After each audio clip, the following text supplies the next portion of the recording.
بسم الله الرحمن الرحیم. یکی بود یکی نبود، غیر از خدا هیچ کس نبود. داستان از این قرار کوئی تھا کوئی نہ تھا، خدا کی سوا کوئی نہ تھا۔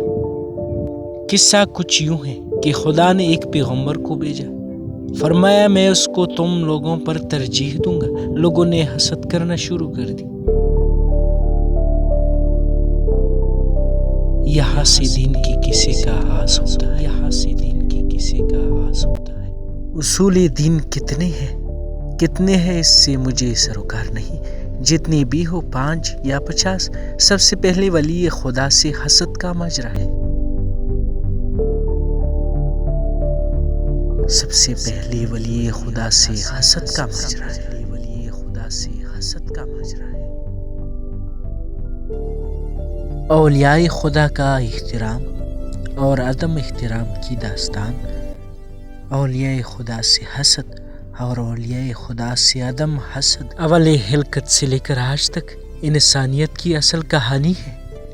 یا رسول اللہ، اب اس اجلاس میں آپ کے رشتہ داروں میں سے کسی نے بھی آپ کی نبوت کو تسلیم نہیں کیا، آپ کیوں اصرار کر رہے ہو؟ کسی نے آپ کی باتوں کو قبول نہیں کیا اور اب یہ کہنا چاہتے ہیں کہ میرے بعد علی تمہارے سرور و سردار ہے۔ آپ کیوں ابتدا سے ہی حسد کا امتحان لے رہے ہیں؟ اس میں کیا راز پوشیدہ ہے؟ سعادت به اولیاء خدا اصل داستان بشر از اول خلقت تا حالا. شما کجا میخواید فرار کنید؟ آپ کہاں فرار کرنا چاہتے ہیں؟ آپ کا معاشرہ کہاں فرار کرنا چاہتا ہے؟ اس اہم مورد اور دائمی تاکید کے حامل امتحان سے ہم سے بھی اس کا امتحان لیا جائے گا۔ ہاں بالکل لیا جائے گا۔ ارے علی ابن ابی طالب علیہ السلام تو اب ہمارے درمیان نہیں ہے جو ہم یہ اندازہ لگا سکیں کہ ان سے حسد کرتے ہیں یا نہیں۔ دیکھو، کہانی اس سے کہیں زیادہ گہری اور دقیق ہے جو تم سمجھ رہے ہو۔ ہمیں حسد کے لیے حتما ایک علی ابن ابی طالب علیہ السلام کی ضرورت ہے۔ ود کثیر من اہل الکتاب، بہت سارے اہل کتاب پسند کرتے تھے، لو یردونکم من بعد ایمانکم، شما رو بعد از ایمان تمہیں تمہارے ایمان لانے کے بعد دوبارہ کافر بنا دیں۔ کیوں چاہتے ہیں کہ تم اپنے اس راستے سے دستبردار ہو جاؤ؟ آپ مجلسوں میں جاتے ہیں، ان مجلسوں کے خلاف آرٹیکلز لکھے جاتے ہیں۔ آپ کربلا جاتے ہیں، کربلا جانے کے خلاف آرٹیکل لکھے جاتے ہیں۔ اچھا، بہت سارے لوگ مختلف جگہوں پر جاتے ہیں، ان کے بارے میں ایک جملہ بھی نہیں لکھا جاتا، لیکن اگر کربلا چلے جائیں تو اس کا کفر ابھر کر سامنے آ جاتا ہے۔ ترکی کے تمام شہروں کے درمیان سیاح واک کرتے ہیں، ان سے کسی کو سروکار نہیں ہے۔ نجف اور کربلا کے درمیان واک کریں تو دیکھیں کس کس کا کفر ابھر کر سامنے آتا ہے۔ خدا فرماتا ہے وہ چاہتے ہیں ایسا ہو جائے۔ آخر وہ ایسا کیوں چاہتے ہیں؟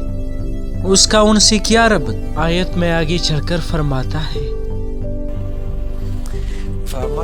حسدا من عند انفسهم، انہیں حسد ہو رہا ہے کہ تم مومن ہو گئے ہو۔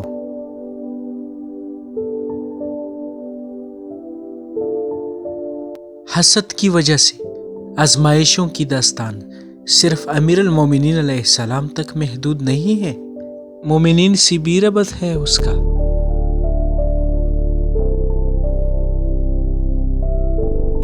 من بعد ما تبین لهم الحق، اینا حق براشون آشکاره، ان کے لیے حق اشکار نہیں ہے، تم سے کیوں اس طرح الجھتے ہیں؟ حسدا من عند انفسهم،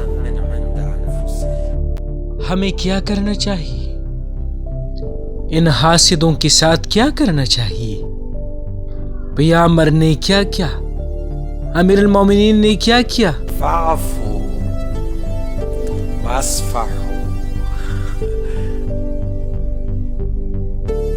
بخش دے گزر جائیں، ان سے نہ الجھے، درگزر کرے تو ان کا حسد ختم ہو جائے گا؟ نہیں، اگر آپ بخش دیں تو ان کی کینہ پروری ختم ہو جائے گی؟ نہیں، وہ نقصان پہنچاتے رہیں گے۔ ہاں، اچھا تو پھر کیا بچا؟ ہم تو مظلوم واقع ہوئے۔ جی ہاں، امیر المومنین علیہ السلام نے فرمایا کہ جب سے پیغمبر مبعوث ہوئے میں نے سکھ کا سانس نہیں لیا۔ ہر لمحہ ایک تحریک، ایک گروہ، ایک فرد، نئے افراد اس حسد کی آگ کا نشانہ بنتے ہیں۔ شور مچاتے ہیں، جلتے ہیں اور جلاتے ہیں۔ ان کو دیکھ رہے ہیں، اس حسد کا اجتماعی نتیجہ کیا نکلے گا؟ آپ سیاسی طاقت حاصل نہیں کر پائیں گے۔ یوسف اپنے بھائیوں کے ہاتھوں کنویں میں دھکیل دیے گئے، حابیل اپنے بھائی کے ہاتھوں قتل کر دیے گئے۔ اگر یہ حسد نہ ہو تو کیا ہوگا بتائیں؟ یوسف کو سروری نصیب ہوگی اور عوام کو قحط سے نجات ملے گی۔ حسد کی بحث اخلاقی بحث ہے یا سیاسی بحث ہے؟ حضرت یوسف کی داستان پر نگاہ دوڑائیں۔ خدا تو امتحان لینا نہیں چھوڑے گا۔ ضروری نہیں ہے کہ امیر المومنین ہمارے درمیان ہو۔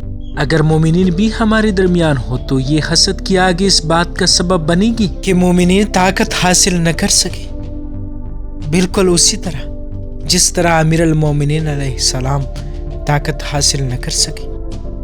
جب امیر المومنین علیہ السلام نے طاقت حاصل کی تو یہی حسد کی آگ ان کی طاقت کو کمزور کرنے کا سبب بنی۔